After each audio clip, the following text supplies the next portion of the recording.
দক্ষিণ দিনাজপুর জেলায় চলমান ভোটার তালিকার বিশেষ নিবিড় সংশোধন কর্মসূচির আওতায় অনুষ্ঠিত শুনানি প্রক্রিয়া নিয়ে সাধারণ মানুষের মধ্যে ক্ষোভ ও অসন্তোষ বাড়ছে।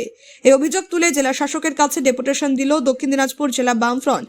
শুনানিতে ডাক ও পুরো প্রক্রিয়ায় ভোটারদের হয়রানি বন্ধ করতে অবিলম্বে প্রয়োজনীয় পদক্ষেপ গ্রহণের দাবিতে 6 দফা দাবি জানানো হয়। ডেপুটেশনে বামফ্রন্টের পক্ষ থেকে জানানো হয়, শুনানিতে উপস্থিত হওয়ার জন্য ভোটারদের ন্যূনতম 7 থেকে 10 দিনের সময় দেওয়া জরুরি।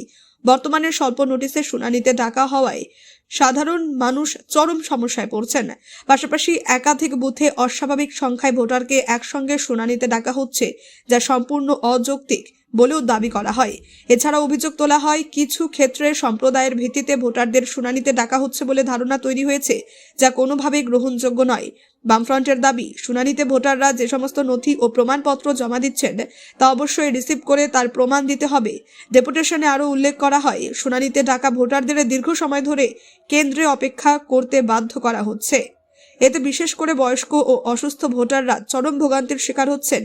তাই ভোটারদের হয়রানি বন্ধে দ্রুত ব্যবস্থা নেওয়ার পাশাপাশি প্রবীণ ও অসুস্থদের জন্য বিশেষ ব্যবস্থার দাবি জানানো হয়। 6 দফা দাবির শেষ অংশে বলা হয়, পরিযায়ী শ্রমিকরা অনেকেই বাইরে থাকায় নিজেরা শুনানিতে উপস্থিত হতে পারছেন না। সেই ক্ষেত্রে পরিবারের সদস্যদের মাধ্যমে বক্তব্য রাখা ও নথি জমা দেওয়ার সুযোগ নিশ্চিত করতে হবে। বামফ্রন্ট নেতৃত্বের দাবি, গণতান্ত্রিক অধিকার রক্ষায় ভোটার তালিকা সংশোধনের প্রক্রিয়া স্বচ্ছ ও মানবিক হওয়া জরুরি। জেলা প্রশাসনের কাছে এই দাবিগুলি গুরুত্ব দিয়ে বিবেচনার আবেদন জানানো হয়েছে। বালুরঘাট থেকে আবির রঞ্জন দাসের রিপোর্ট। বাজার কেমন দেখছেন? বাজার এখনো সেরকম ভাবে জমজমাট হয়নি, লোকজন আসছে যাচ্ছে, কিন্তু জমজমাট নেই বাজারে সেরকম। ওই আসছে যাচ্ছে এরকম 2-4 জন করে, বাজারে জমজমাট সেরকম ভাবে এখনো কমপ্লিট হয়ে ওঠেনি। আর দুদিন পর তো সরস্বতী পুজো। হ্যাঁ, এখন আপনাদের একটা প্রতিমা বানাতে কিরকম খরচ পড়ছে? আমাদের প্রতিমা বানাতে তো ভালো খরচা হচ্ছে, কিন্তু সেই পরিমাণে আমাদের ক্রেতায় দাম নিচ্ছে। এটা একটা আমাদের এখন প্রবলেম হয়ে গেছে। ক্রেতায় চাচ্ছে যত কমই হয়, কিন্তু অ্যাকচুয়ালি খরচের পরিমাণ বেড়ে যাচ্ছে, জিনিসপত্রের দাম বেড়েছে।